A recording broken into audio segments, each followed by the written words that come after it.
Bonjour à toutes, bonjour à tous, moi c'est Camille et bienvenue sur La Nouvelle Vague, la chaîne qui t'explique simplement la K-pop et la culture coréenne. J'espère que vous allez bien, personnellement ça va très bien. Et aujourd'hui j'aimerais vous faire une vidéo mes pépites, parce que je trouve que c'est un format qui peut être intéressant d'être assez régulier. Je pense essayer de le faire une fois par mois, et on va voir ce que ça donne. Vous me direz ce que vous en pensez en commentaire.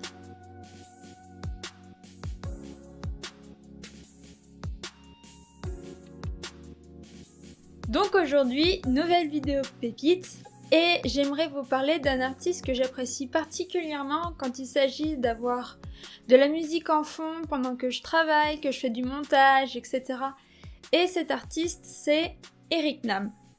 De son prénom Nam Hyun-do, Eric Nam est un chanteur américain de 31 ans qui a fait ses débuts dans l'émission Birth of a Great Star 2 en 2011. Il atteindra d'ailleurs le top 5 de l'émission et débutera en signant avec l'agence B2M. De 2013 à 2016, il sera hôte pour la télévision Arirang TV dans l'émission After School Club. Et en 2019, il sera le présentateur du podcast K-pop Day Back with Eric Nam, qui aura d'ailleurs un franc succès sur Spotify et Apple Podcasts. Il a sorti 4 albums depuis 2013, Cloud9, Interview, Honestly et Before We Begin. Alors qu'est-ce que j'aime chez Eric Nam ? Dans un premier temps, je dirais ce serait plutôt les textes de ses chansons. En effet, même s'il parle souvent d'amour, de vie de couple, etc., il y met un twist qui est assez intéressant. Je vous le détaillerai un petit peu plus avec le top 5.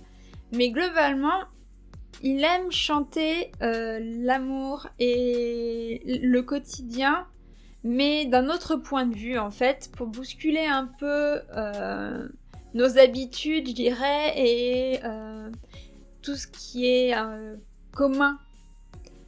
La deuxième chose que j'aime chez lui, c'est sa voix.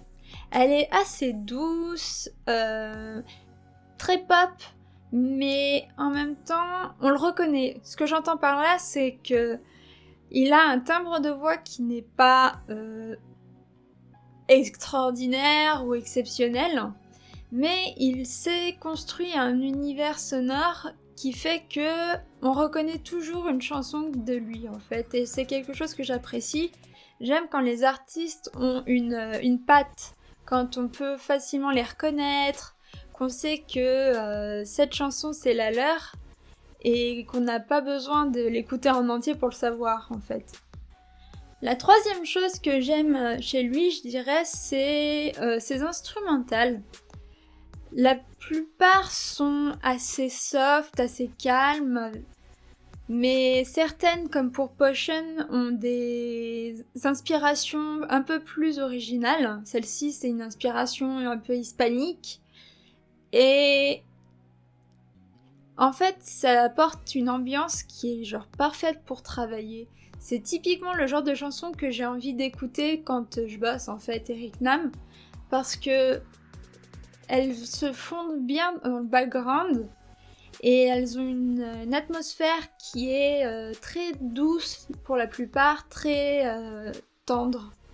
Et enfin, la dernière chose que j'apprécie chez lui, je dirais, c'est la proximité qu'il a avec son public. Déjà avec le podcast K-pop Day Back, il a instauré cette relation assez forte où il échange avec ses auditeurs et avec ses fans. Il est très actif sur Twitter, il n'hésite pas à répondre aux questions de ses fans ou à réagir à leurs tweets. Et on voit qu'il a à cœur son public, qu'il l'aime énormément. Et ça, c'est quelque chose que j'apprécie beaucoup chez un artiste. Ça donne... déjà, ça le rend plus humain. Mais surtout, ça lui donne un côté plus proche, je dirais.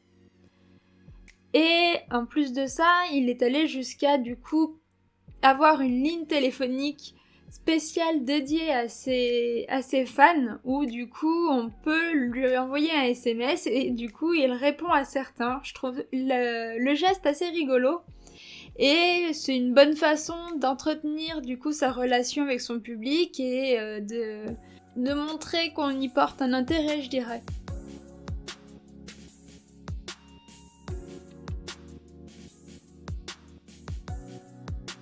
Alors pour ce qui est de mon top 5 de ces chansons, j'aimerais démarrer du coup avec la 5e position et la chanson I Don't Miss You.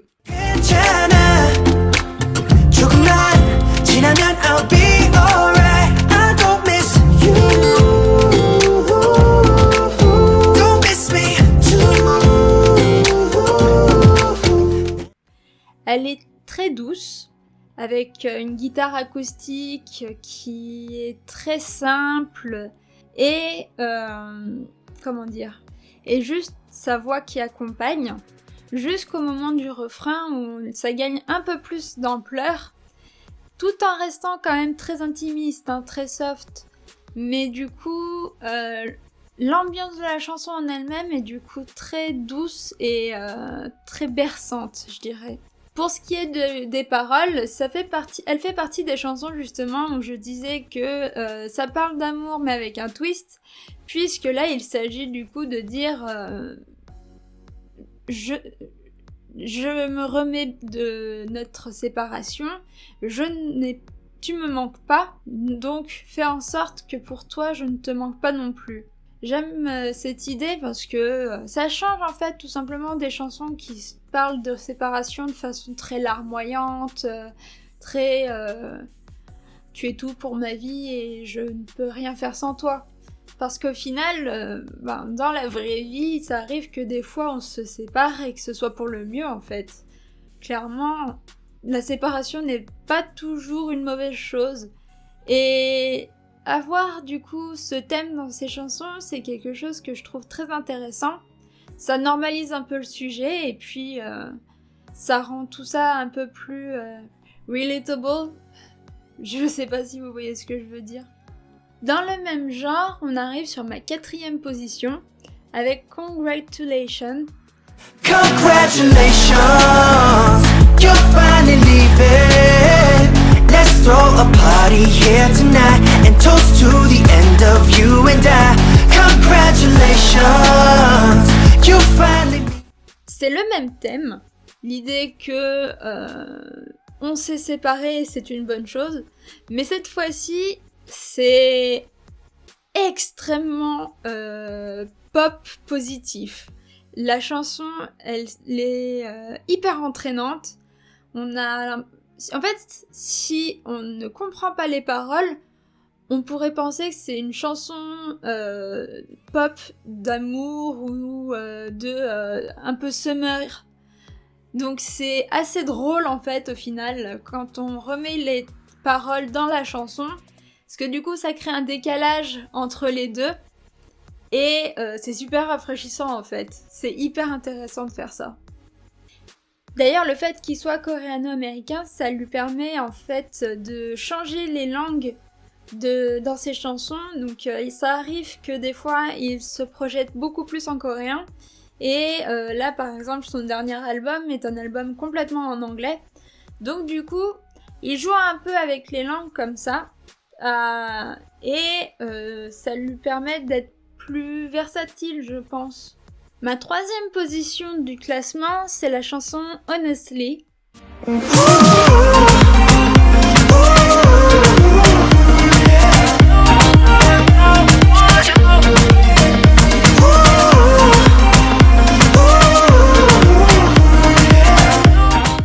C'est une chanson qui démarre très doucement, qui est très douce, et avec une guitare, un peu de percussion légère, et qui va se construire très très très lentement, qui va augmenter en intensité jusqu'à arriver du coup au refrain, qui est là hyper entraînant, qu'on a envie de chanter à tue-tête avec lui. Et j'aime beaucoup en fait l'ambiance de cette chanson. Elle fait très printemps ou été, quelque chose qu'on a envie d'écouter pendant qu'on est en train de marcher dans les herbes. C'est hyper relaxant en fait, je dirais. Ma 2e chanson préférée de lui, c'est Potion.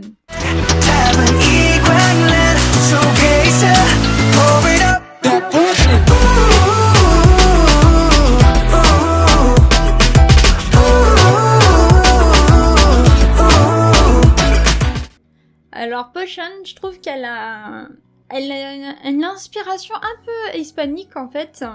Elle est toujours accompagnée à la guitare, c'est assez simple on va dire dans l'instrumental, mais elle a une ambiance très dansante, très entêtante je dirais.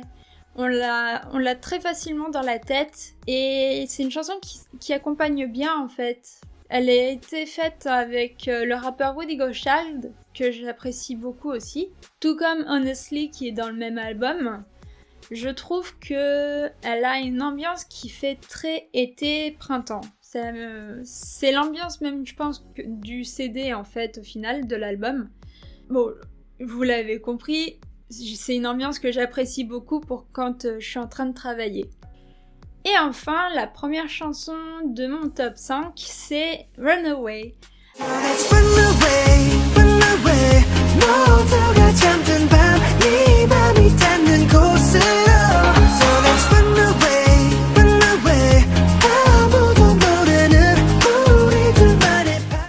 Runaway, c'est... En fait, le titre lui va parfaitement. C'est une chanson qu'on a envie de mettre pour s'enfuir, pour courir dans la nature et oublier tous ces problèmes, toutes ces choses-là.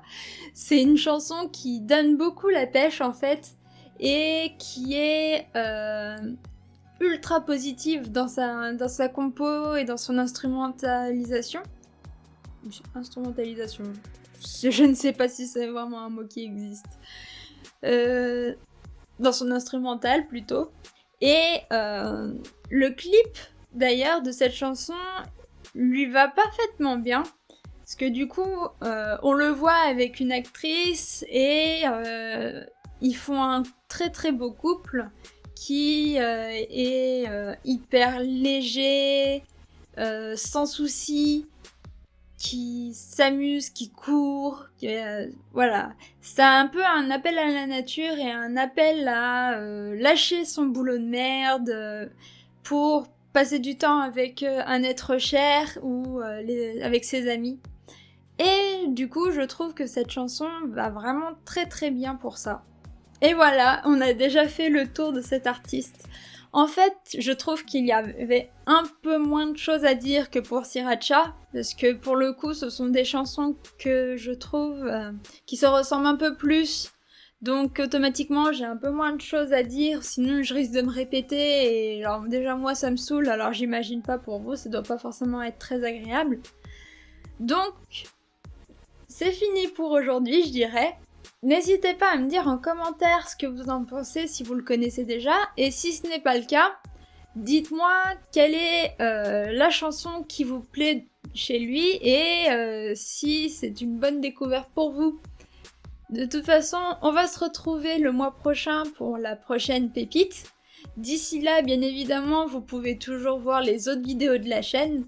Je poste toujours tous les dimanches à 10h, donc n'hésitez pas.